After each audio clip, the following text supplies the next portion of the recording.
Om Swastiastu. Para pemirsa Yuda Triguno Channel dimanapun berada, kali ini saya akan berbincang-bincang mengenai Pancadatu. Secara umum, ketika kita mendengar kata Pancadatu, acap kali asosiasi kita kepada 5 bahan pokok penting di dalam perdagangan hidup yang terdiri dari emas, perak, tembaga, perunggu, dan besi. Namun istilah serupa rupanya juga berkembang di aspek pertopengan, di aktivitas pertopengan, terutama pada bahan topeng itu sendiri. Nah, bagaimana sesungguhnya kata Pancadatu dalam konteks pertopengan telah hadir di studio mini kami Guru Anom, seorang seniman, seorang budayawan yang sudah tidak asing bagi kita. Guru Anom ini tinggal di Batan Buah, Desa Kesiman, Kota Denpasar. Swastiastu. Swastiastu, Ratu. Ya, Guru Anom sehat nggih. Dumugi sehat kesana kesini bisa ngayah teu nggih. Nggih. Jadi Guru Anom, barangkali pemirsa juga ingin tahu bahwa ada kata Pancadatu di dalam membuat topeng. Nah, Pinike, kira-kira bisa dijelaskan kepada pemirsa yang telah dari tadi menunggu kita. Berawal dari istilah Pancadatu, ya sudah lumrah dalam istilah Hindu. Panca itu dari 5, sedangkan datu itu adalah konteksnya ke warna. Warna bisa kita konotasikan ke ragam, bisa kita konotasikan ke macam. Ya. Jadi Pancadatu dalam perspektif pedagingan ke sekadi pernikahan Ratu Wawu. Ya, sebagaimana saya sudah katakan tadi. Mungkin kalau kita berbicara tentang topeng, tentang tapel, nah jelas kita akan berbicara tentang bahan-bahan yang menjadi dasar untuk pembuatan topeng itu sendiri, yaitu kayu sendiri. Oh, kayu ya. Jadi berkaitan dengan kayu bahan untuk membuat topeng. Ada 5 berarti jenis kayu yang baik untuk topeng. Nah, pikuanten ke.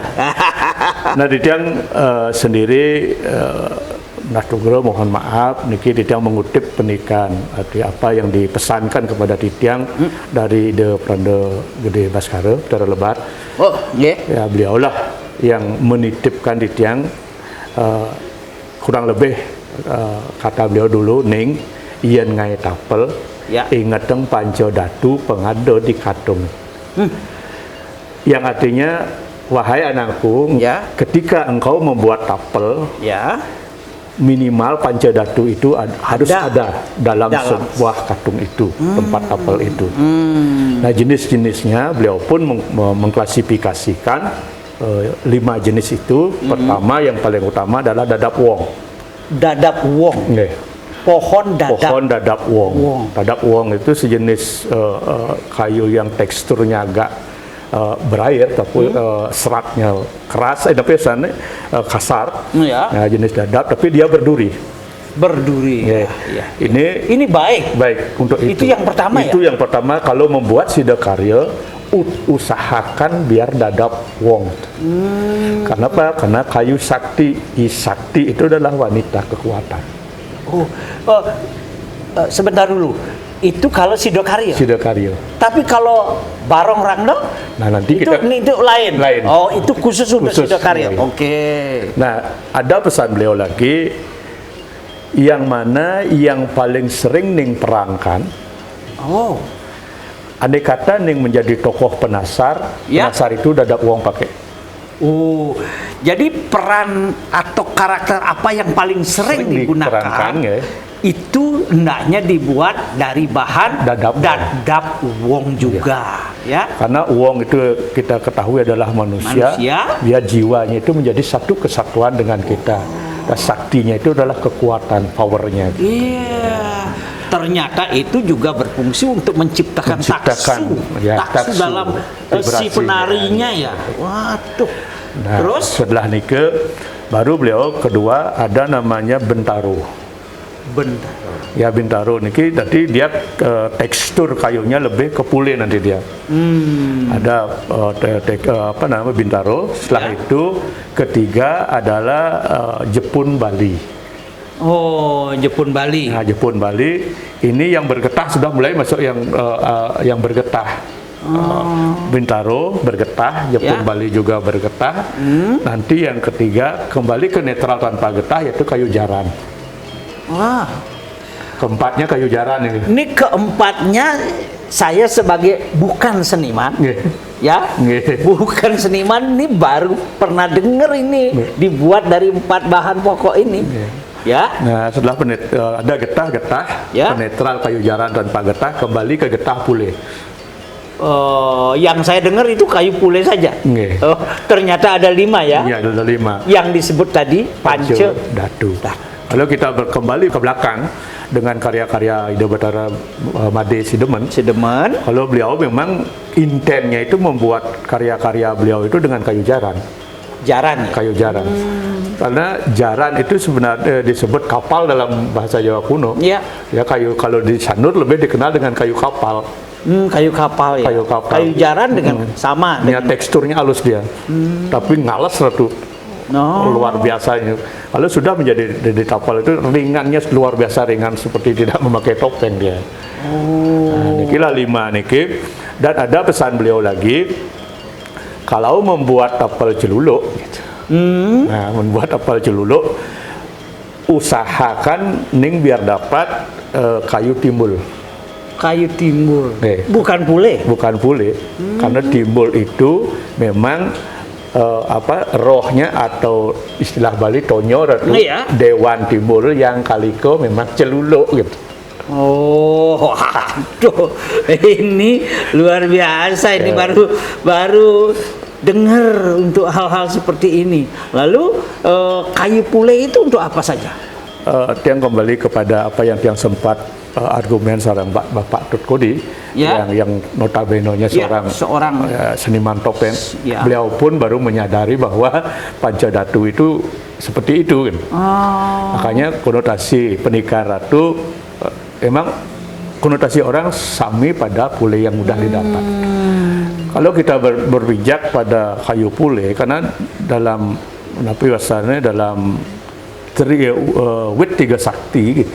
Wit Tiga Sakti yang ini juga petitip di Bathara Made.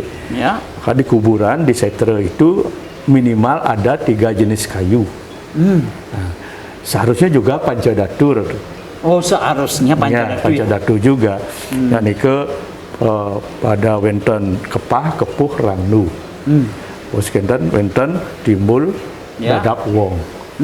Itu setre pun itu. Niki transisi antara kelima niki muncullah pule ini di transisinya niki. Makanya pule niki bisa dia difungsikan ke seluruh tapal itu. Iya.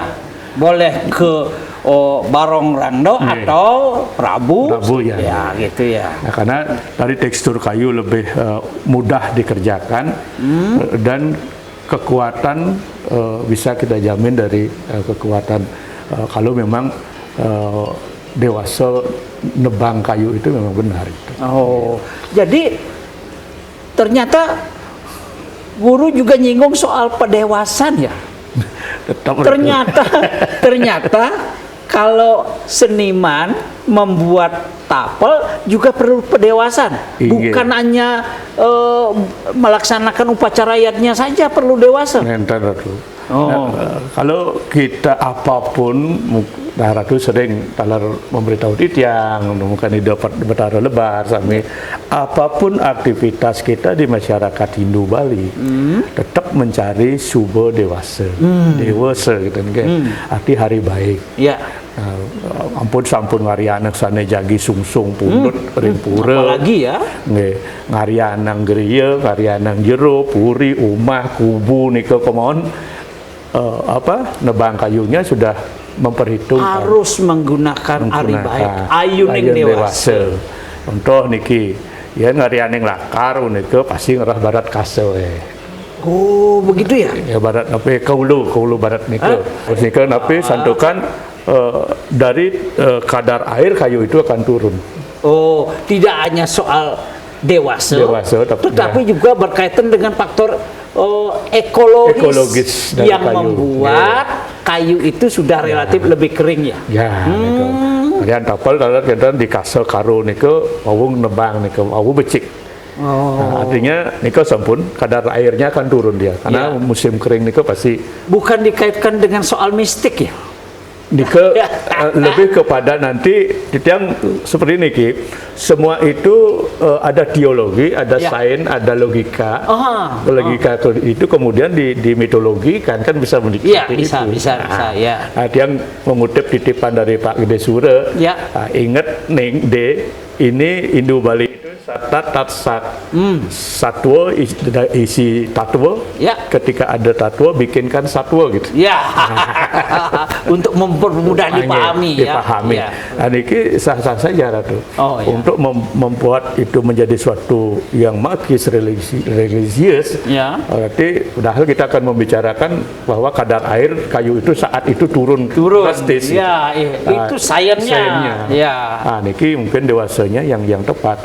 Makanya tu undagi peragino istilah Bali ini kan sampun colek pamor. Nawarigo pasti tahu, ini tahu gitu.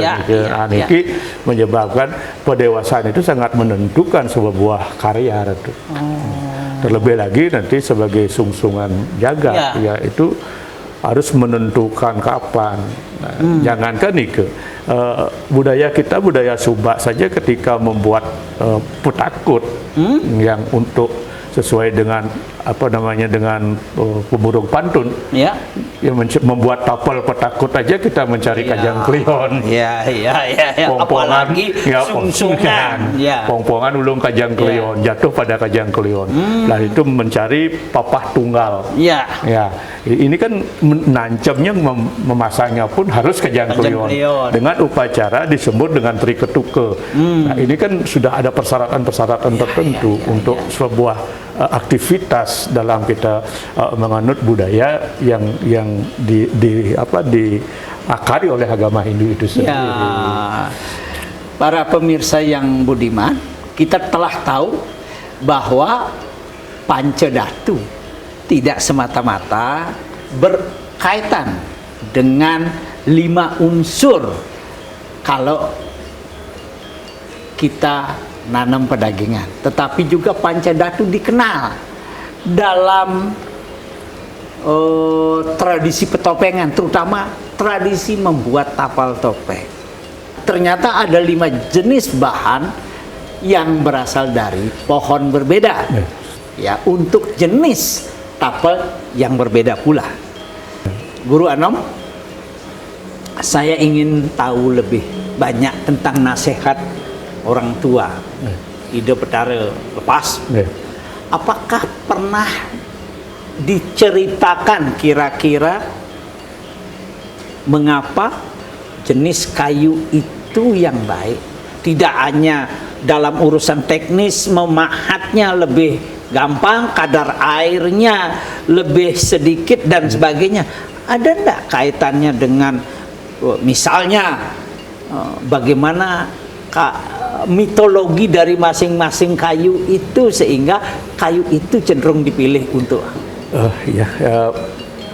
mikir tuh ring karya Ida Betara Betara Lepas, Siwa Gamo sudah jelas memberikan kita gambaran inspirasi kenapa ada kayu sakti identik dengan betari. Ya.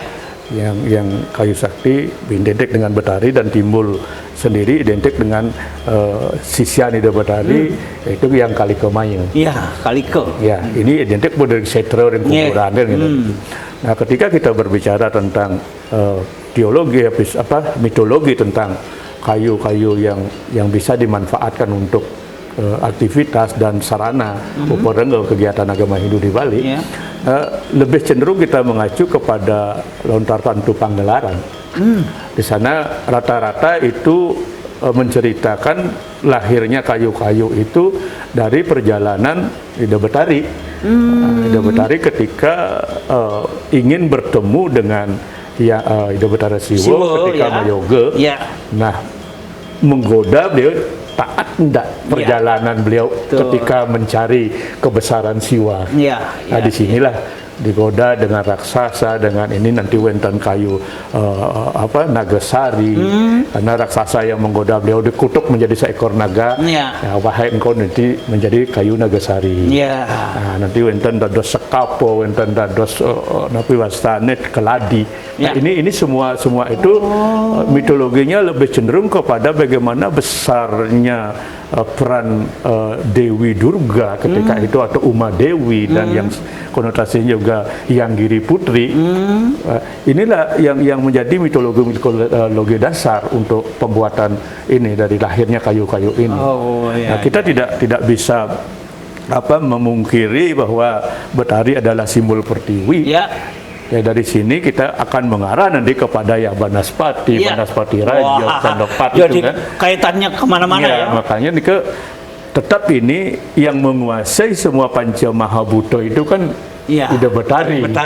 Ya, makanya cenderunglah kita memanfaatkan kayu-kayu itu memang dari mitologi perjalanan Betari. Nah, saya kira kita tahu Dewi Durga itu siapa, saktinya Siwa. Ya, beliaulah yang tanda kutip menguasai sebagai komandan dari Celulu, katakanlah begitu ya, Lendi, Gamang, Memedi, Samartonyo, Kaliko. Itu sebabnya kenapa kemudian mitologinya ketika beliau ingin menggoda Siwa dalam kebanggaan tapanya, kemudian dikutuk satu-satu menjadi kayu-kayu itu yang kemudian sekarang baik digunakan untuk bahan tapel, apalagi tapel-tapel yang berkaitan dengan sesuunan yang disungsung di masing-masing pura, atau tapel yang secara pribadi diyakini digunakan oleh para seniman untuk ditarikan, sehingga ada penyatuan energi yang bisa menyatu dari vibrasi kayu, tanda kutip restu Durga Dewi dengan si penari. Saya kira luar biasa ini Guru Anom. Suksemo Guru Anom telah berbagi pengetahuan ini. Ya, walaupun pengetahuan ini juga Guru Anom itu dapatkan dari penglingsir yang sudah tiada. Tapi paling tidak penerusan nilai ini menjadi penting. Ya, jadi channel Yuda Triguno ini sesungguhnya ingin mentransformasi pengetahuan dari leluhur kita, dari orang-orang hebat sebelum kita, kepada kita semua yang juga diharapkan menjadi orang-orang hebat di kemudian hari. Semoga channel ini bermanfaat. Terima kasih. Om Santi Santi Santi Om.